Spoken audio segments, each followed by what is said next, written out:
Welcome to the Fusionverse, where anything can happen, bubbles burst, and translate to Pig Latin. So sit down and relax as we speak in facts. Hello. Welcome everyone to the Fusionverse podcast, episode number 2, Facing the Music. All right, so in episode 1, I was discussing how my YouTube, music, and personal channel coexisted with each other and was pretty much an entanglement because it was pretty messy to deal with.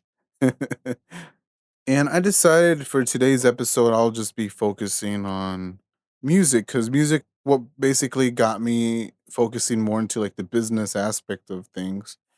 Granted, it's like really competitive and it could be oversaturated depending on how you try to pursue it. But more on that later. Right now, I'm going to be talking about the origins of how I kind of got started in this and what piqued my interest. And this is going to be a shocker, but at first, I was not really into music because when cable TV was still a thing, there was all these like music video channels and I was pretty annoyed by like the music videos because they were pretty tacky, recycled. It was just I just found it annoying during that time, and that kind of like made me like not really be into music. But then when I got into middle school and I don't know, something told me to join band, and I was like, oh okay, I could join band because now that I remember in elementary school we used to have oh man, we had this cool teacher.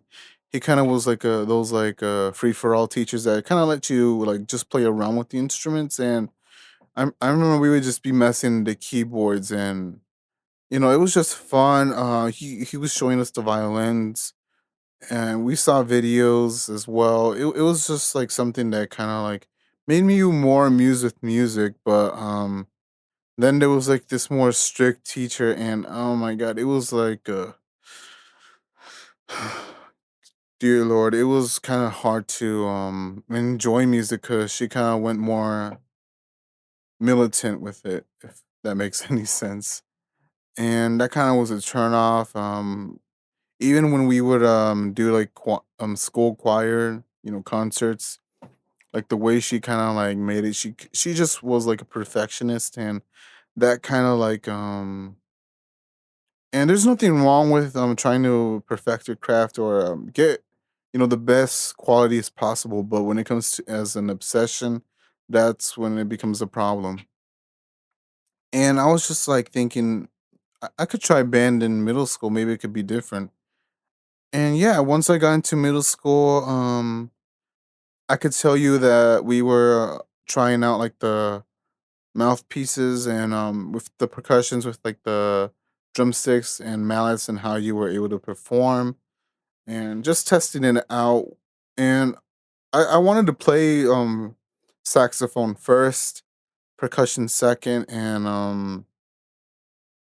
I didn't really have tuba in mind, but the teacher recommended that I play tuba. I was kind of contemplating because I really wanted to play saxophone, but I was just like, okay, I'll just go with it. And yeah, I pretty much like playing tuba. We kind of started slow with like hot cross buns and all those starter songs that you learn in band. Yeah, like once we started getting the flow of things, we kind of like branched down to like the concerts, like at the school lunch, and this is where we got to wear our suits, which was pretty funny because we would just get all nicely dressed. And then I joined jazz band, and I for some reason thought I was gonna play like a jazz tuba or an equivalent, but I ended up playing bass guitar, and I was just handing it with like no really experience. And the teacher just said, "Oh, it's just like a tuba, like the way the music is structured." And I was like, okay, I'll just go with what she would recommend. And I started liking the bass. I thought it was kind of like a guitar. Like people that really don't know music would assume that a bass guitar is just a regular guitar. And believe me, I got in those comments before with the I thought guitars had 6 strings or oh cool guitar. And yeah, like a lot of bass players get offended by that.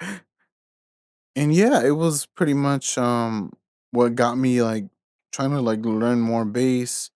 Um I was learning like a lot of Coldplay songs since I was into Coldplay at the time. I mentioned our good friend Superfet. He's in his band now, Enigma, Orlando based, and he's the lead singer and the bass player of his band, and he's really virtuoso with when it comes to bass. And at the time he in band, throughout the years in band since middle to high school, he was playing trombone, bass trombone, in that kind of combination. And then he's like, "Oh, I play bass." And the thing is, his family comes from kind of like a church band, I guess you could say. And his brother plays drums. I don't know if he still plays drums, but at the time he was playing drums. He plays bass. He listens to like a lot of like rock and metal, all in between, prog. And yeah, he was kind of like telling me like some of the techniques, and he would kind of like judge me on the way I would like play the bass, and he would tell me like some of the techniques I could try. And I just went around with that. That was pretty much the start of something. And once I got playing bass, I got kind of like started learning guitar. I was able to get electric guitar, and not an acoustic, but my actual kind of like acoustic oriented guitar was a Spanish guitar, and I was kind of trying to learn like finger style, and I was trying to play like a bass at first, but yeah, that was like a disaster. And yeah, I just like started playing bass guitar, electric guitar. Learning at the time, post hardcore was like really popping like during that time around like the early 2010s. And people would recommend, oh, you should learn how to play some post hardcore music. And yeah, and I was trying to learn that. And even on bass, I tried to learn like the bass lines that um they had specifically in that scene. With jazz band, we just had like gigs, shows, and yeah, like it was just like something that got us really interested. And oh my god, I remember I was like in jazz band. There was this guy that also played bass, and we kind of were like taking turns on who was gonna play what. Yeah, I think like the gigs and shows, and we even went to like performances to kind of like get awards or like get judged by. And that kind of helps with like the performing live, because I have mentioned that I was in the talent show in high school, and usually that would be like really nerve wracking, but for me it kind of felt natural, because I guess once you get into like performing, like, it could be like any kind of medium, but like once you get the flow of things with that, it's kind of easier to deal with. So leaning towards like the end of middle school and the start of high school, I was leaning towards more the coffee shop guitar guy like Jason Mraz. Oh my god. And yeah, I just wanted to make like folk songs, cheesy folk like love songs that you could imagine. But going back to the topic of post hardcore, I was actually, and I know this guy, and oh my god, I need to look him up. I haven't talked to him in a while, but he was like he's still in the band, and it amazes me that they're still together. Like he was just like a few grades above me, and he was like always practicing with his band. He's still with his band, which is pretty crazy. Like it's hard for bands to stick together, even in the middle school, because usually like in school you would like form a group and then you would like break up after like graduation or before graduation. So it's really admirable that they are able to stick together if they're still together. And I'll probably give you an update on that in a future podcast, but just like the thought of that is really inspiring. And yeah, I was offered to be like the bass player of the band, but my parents are strict, and when it comes to like musicians, like it could be rappers, like bands, like they always think about the drugs and bad influence they could be. And if I were to be honest, now that I kind of have like a clear perspective, they're really not wrong, because a lot of these shows, a lot of these rappers, the people they surround themselves with, in bands too, like there's all this like negative influence that kind of affects their health and like mental abuse. I could go on. You might disagree with your parents, but like they really like say things that are pretty ahead of their time once you get older. And oh man, like during middle school I was playing like a lot of flash games and there was this like pop punk or just like punk, I guess you could say, like flash game. And I think it was called like Punkomatic something.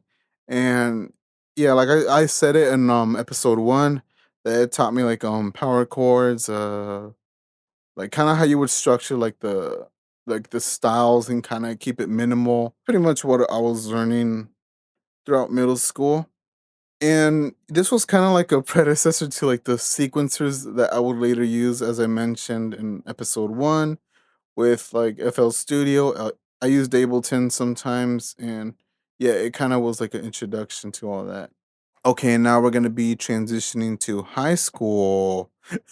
All right, so yeah, I guess we could get started with high school and kind of all right, so from the end of eighth grade, I remember we were just getting introduced to how marching band was gonna be. The teacher that was there, and oh man, this teacher he lasted like the 4 year kind of like grades that the squad and I went to. Like when we started and ended with him. Like those 4 years right there. It was pretty crazy, man. I'm telling you, all these things they're not a coincidence. There's no such thing as a coincidence. So yeah, like at first we were kinda like we were all nervous because we didn't know what to expect. Well, I was nervous. I don't know about everybody else, but we were kind of like, all right, let's see how this is gonna be. So they said we had to go to conditioning and I didn't really know what they were expecting. And the first day, oh my god, I gotta tell you about the first day because oh boy, this was like the roughest day ever because like that day I just felt sore like all throughout my body. Like I didn't even feel like going to the second day, but I had to go to the second day. And my parents were like, if you can't take it, then don't go anymore. And I just went with it and kind of like recovered from all that. So the people that were in band, they kind of were like, "Oh, like I like this teacher. Like he's a bit more strict, but he's like a good teacher." That was like the first impression they got. And oh my god, like I remember like the Facebook post they made of him. It was pretty funny because it started so positive. It was pretty tough. I'll admit that. And the teacher, he even said like high school is not a democracy, it's a dictatorship. That's what he said. And he really took that to heart because he would like be really militant with the decisions he made. And if you didn't agree with him, you could just like leave. And I get some teachers kind of have like this kind of like tough love kind of energy towards them and other ones are kind of like more kind of more passive or passive aggressive. It started with the positive comments, and then like right after the year ended, they would like quit band and they would like say like the most negative thing about him. It was really funny. So yeah, I'm just gonna be rewinding a bit back just to kind of go tell the story of how marching band was and oh lord, the saying what happens in band camp stays in band camp. Except that I'm gonna be kind of spilling the tea in this situation. So the way we practiced at first we were kind of like learning how to march properly. We would learn inside and then we would like start outside and we would kind of be like propped up in specific different ways. This was like really physically exhausting. Like you could imagine it was pretty tough out there and like the lot we were in it's kind of like next to like a swampy kind of area. And when it was like practicing to at night there was like mosquitoes that kind of came. But other than that I really don't regret it cuz it kind of like helps you if you're going to be like a performer kind of like to condition yourself. Like it is tough but it really pays off. I guess compared to like other schools that are like really prestigious, like it would go like much more strict than the way he did. Like right after we started, practicing, rehearsing and kind of getting the flow of things when it came to that. We started going to the football games and football game nights were really fun because We would kind of prep up, go to march out. And I had a sousaphone, and oh my god, the sousaphone was pretty heavy, and kind of having it for like long periods of time, it could get like your like your shoulders and back sore because oh lord, and it was just like a hassle putting it together and taking it apart. But really, the football games were really an experience, and it's kind of hard to forget it because a lot of us kind of still resonate with it, even as we graduate. Those who go to college, those who graduate, really stays with you because it's like not that it's like peaked in high school, but it's just like those memories that you can't get over. We would also go to other schools, and oh man, there was this like rivalry when it came to other schools, especially like the home rivalry. Like, oh my god, that was like something else.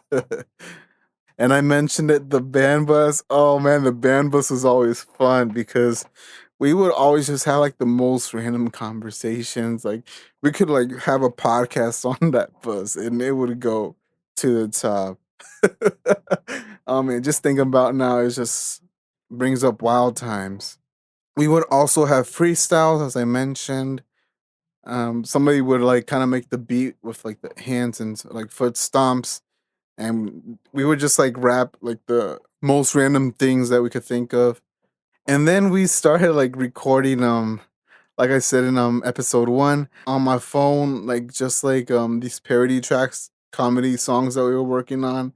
And sometimes we would just like record like a acapella freestyle, just like the ambience of the bus and kind of like the performance, and it kind of has like this whole like natural feeling to it. It's like really fun. And you probably seen it. I uploaded like the bus freestyle, and that thing is gonna be cemented forever because that thing is a classic. Other than band, like our little group kind of started branching out towards more of our own personal music taste and interest. And sometimes, especially in jazz band, like when it was like an afternoon rehearsal, we would like start doing cover songs like of System of the Down, Nirvana, you can name it. Like, we just had fun. Oh yeah, and Daft Punk. And as I mentioned, I was involved in the talent show, and I'll probably show like the video. There's like a video of me, like the school posted it on YouTube of just like the snippets of who was performing what they were doing, and I dressed up as Mario and I was playing the Mario Kart love song. If anybody remembers that by Sam Hunt, like that's like a classic YouTube video and acoustic love song, I guess you could say. I wasn't really afraid to do it because I just wanted to have fun and have something to be remembered by. And oh my god, I remember when the curtains opened, everybody was like laughing. I like I said, I don't regret it. It was just having fun, having a good time. I think that's what it's really about. Even though like the talent show is really like the Grammys, it's like this kind of whole rigged popularity contest. And I was still that coffee shop guitar guy because I even carried my guitar around school and I was just playing like all these like cheesy folk songs. And when I was trying to like write my own, like I mentioned earlier, I still kept on with this kind of fad. And yeah, I was naive, but as I started getting to myself into like personal drama, I kind of shifted into like more emo folk. Man, it's just like different phases. It's like really funny. It's like it's not a phase, mom. Also, going to the talent show, I wasn't really into rap. If I were to be honest with you, like in middle school, sometimes I would listen to like Lil Wayne, Wiz Khalifa. I still do listen to Eminem, but before it was just like strictly Eminem, and I think that's for a lot of people. Even though like Eminem's like really one of the most like controversial artists, like I don't know, we just all gravitated towards him for some reason. Going back to the topic I was speaking about in the talent show, we haven't talked in a while, but there was somebody I knew that he goes by the name of Dashiru, and he started rapping over the Childish Gambino beat Bonfire. Just like watching him perform, I don't know what it was, but like the energy and just in that talent show rehearsal, it was like really amped up, and it just like kind of got me like head bopping and kind of like made me like think about, oh, if this is what rap could do, I could imagine trying to like do something like this, or kind of have like a performer that could rap something like that. Cause I was listening to like a lot of pop songs that kind of had like rap verses, and I was thinking of doing stuff like that. Really wasn't thinking of rapping if I were to be honest with you, because I kind of felt, I don't think that's really in my league. But I don't know, just that performance got me thinking about it. And now the catalyst that I mentioned in episode one, and our good friend once again, Savage Mac. Story as old as time, where he YTP'd me in a masterpiece, and that's when I got my music career started. The first rap I said was over a trap beat of 1,000 Miles by Vanessa Carlton, which I mentioned earlier that it's pretty funny that I was rapping over this like trap remix of that song, and then Jacksonville rappers do the same, but they're rapping about the murders they committed, and they're like mocking the ops that they killed or rival gangs. Yeah, that's just kind of like a weird kind of paradox. And yeah, and then going on the story, I started using Soundtrap, make comedy songs, parody songs. A lot of it would be like ASAP Rocky kind of parodies. I think I only did Playboy Cardi once when before he was a vampire. But yeah, that was primarily what I was like focused on. The squad and I would try to imitate Kanye.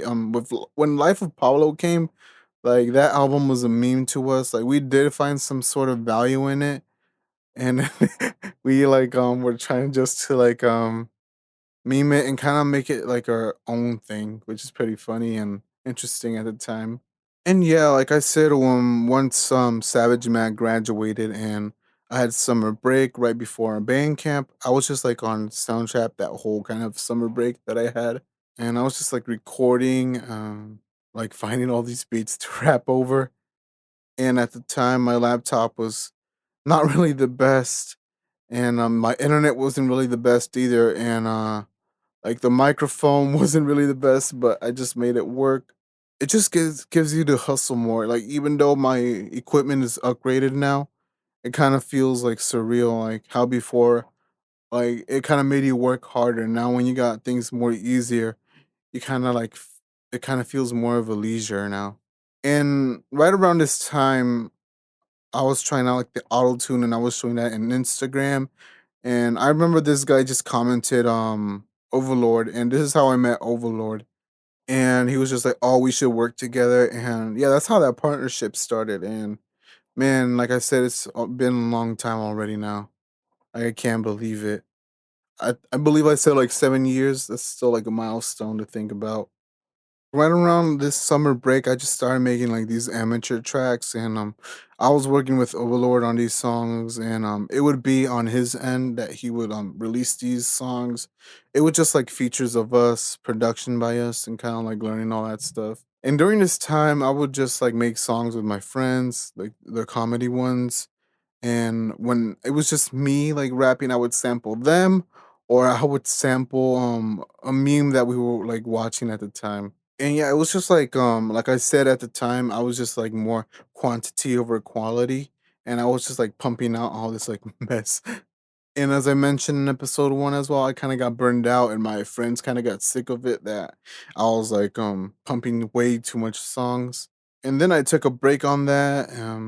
I would take a bit more time to think about kind of how to structure these songs, not rush them, and I could still have fun and make it funny, but just to keep it interesting and just not to because then they will say it doesn't make any sense, like it's just filler content. And yeah, they're right, it was just filler content. That's why when I would make compilations, I was just choose like a few selected tracks that were like the iconic ones. Right around like before graduation, like months away graduation, we were finishing off band, and we were discussing like our future plans. Like I discussed, like critics wanted to be a movie director, a video editor originally. Super Fat wanted to go, we all basically wanted to go to Full Sail kind of to learn multimedia entertainment, but we found out it's like way too expensive, and even if you get like financial aid, it's still way too expensive. It would probably take years or a lifetime to pay it off. And like I said, critics had like different kind of select paths. Super Fat went to a community college that's just much cheaper to learn music production. And yeah, that's like how he got his starting his own band, and he's also a producer and engineer as well because that's what he learned with like working in analog and digital equipment. I just released like the best songs that I probably could like around this time that I thought were okay. Yeah, that's pretty much how that ended. And then I took like that break that I mentioned as well. And yeah, like I mentioned for myself, I decided to take a break, take that gap year. It wasn't completely a break because I would still record songs with Overlord. And help with like the mixing and producing. I did mention that Hurricane Irma kind of like disrupted like the way I was thinking of making this stuff. And I just remembered like in senior year, my birthday when I turned 18, so-called debut mixtape, which was more of a serious work. It was really amateur. I'm not really proud of it because like there's like a lot that lacks. There's some good stuff, not so bad, but there's like a lot of stuff that kind of like outweighs that good stuff. It's crazy, just kind of like working on yourself on this and kind of like making that grow over time. And like I mentioned, Hurricane Irma interrupted like the way we were living, and we were out of power for a couple of months. But once we started getting back into normal life, I kind of started like learning to make beats first on Mixcraft. On Soundtrap, I did kind of learn how to make beats, kind of like sequence things, but like I said, my internet connection in Mixcraft, I was just like learning to make beats. I still have them on YouTube, the beats I made, and I would do like the thumbnails on my phone. I didn't really have Photoshop at the time. I had to improvise and use like all these like photo editors. Right at the end of that year, because that year was messy. Like 2017 was really crazy. Like it just like ended decently in like graduation, but like right in the middle, it got messy with that hurricane and kind of had like this like resolution at the end, but it was bittersweet to say the least. So right at the end of that year, I got my first copy of FL Studio. DJ Live, right before I even got into FL Studio, he kind of introduced me to it like before like I even know because he was like the first one to start making beats. He showed me his YouTube channel and I was like, "Oh man, this is cool. I gotta look this up." Over the time, like especially like during college and that first or second job that I started, I guess you could say, because my first job, like I said, was at UPS, but I had like the similar story as Tyler the Creator, just 2 weeks and just like bounce out of there, and I was still making beats like during college and when I had like that break, which is pretty hard in college because it was all condensed for me. I just started like making beats, started getting better at it, and I had like a lot of fun. I was like, oh, I can make a living with this. I actually started my own like BeatStars account, and I tried to sell to some like rappers and singers, but I really had not have any luck with that, and I wasn't able to sell anything. And they kind of told me that I kind of had to get better with like the organization, like the way I organized the beats, arranged it. It was pretty hard to hear at first, but they were kind of right because now that I listen to these older beats that I made, they were really not structured well and would sometimes kind of drag on and without really like having like any like variation. It was like kind of boring to listen to if I were to be honest. And yeah, like I said, right when I ended that first semester in college and then I started that job at the restaurant, I was kind of interrupted. The videos that I uploaded with beats, it kind of slowed down. It was kind of on a hiatus. Like even my friends were like, "Yo, you still online?" And I would be like, "Yeah, I'm just busy as all." And at the time, I still had the same laptop, and I had to work with the best of its limitations. Some of the beats were like really like CPU heavy, like the amount of stacks that I had on there were like so much that the files are corrupted, and what you hear online is what you get. And after a while of making like a lot of beats, and I will still do songs with Overlord and help with the production, but after a while, I was just like not inspired anymore because when I was thinking of doing something, somebody else already did it, and I kind of felt feeding into like a oversaturated market. And I was just focusing on my job, like on other ventures. Sometimes I will like open up, a FL Studio project and try something and just like post snippets that I would like make with the beats. But other than that, yeah, I just stop like with the entire process because it's like really exhausting and time and energy consuming. That was just how I was for a while. And then after a couple of months or almost like a year, I was able to save up for like more equipment and I was learning like Logic Pro X, Ableton. This is when I quit my restaurant job and was working in Uber.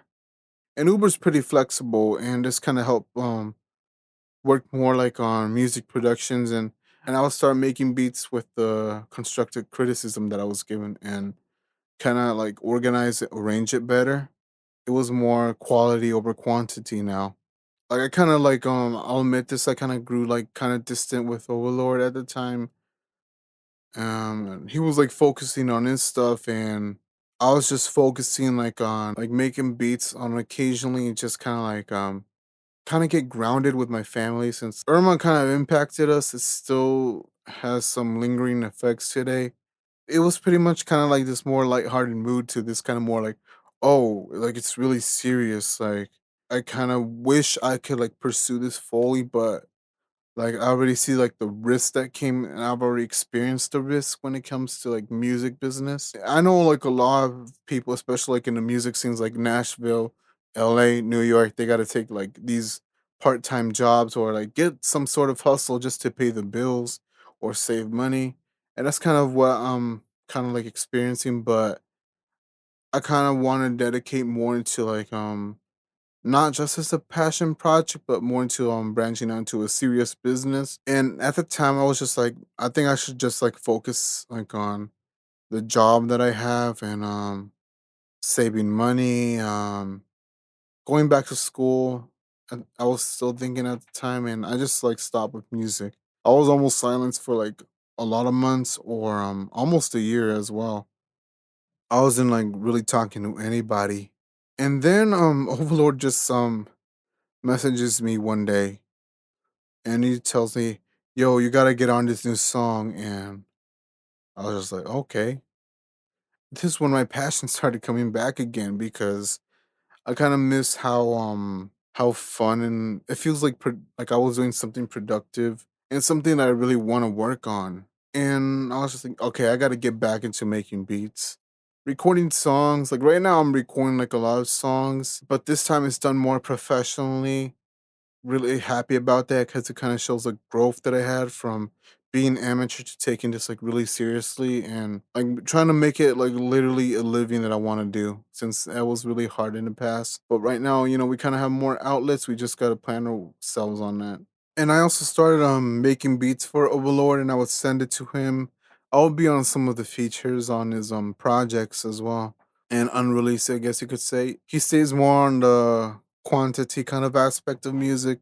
And we have somebody that we're kind of close to when it comes to music. His name is Smoking Skull, and he was telling me how he has like all this like collection of files of all the songs he's recorded, which kind of makes you kind of hustle because we all kind of star in this in a similar fashion, and we just want to like keep on upgrading, kind of better our skills. That's how things should be. You shouldn't just like be staggered in one and just like conform there. You should just try to like kind of have this hustle mentality when it comes to it. And for me, it takes a bit longer to make because I gotta focus on like on the mixing, the writing, the recording, the beats that I make, and the beats that I release. I guess you could say as well, and all that. Like I said, it consumes a lot of time and energy, and you just gotta get better at that as time goes on. My current music is kind of a mix of everything I've been doing like the parody songs, like it's based like on interpreting the lore of like the subject matter,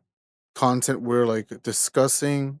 Sometimes, I want to have a bit of a comic relief in there and have some serious elements as well.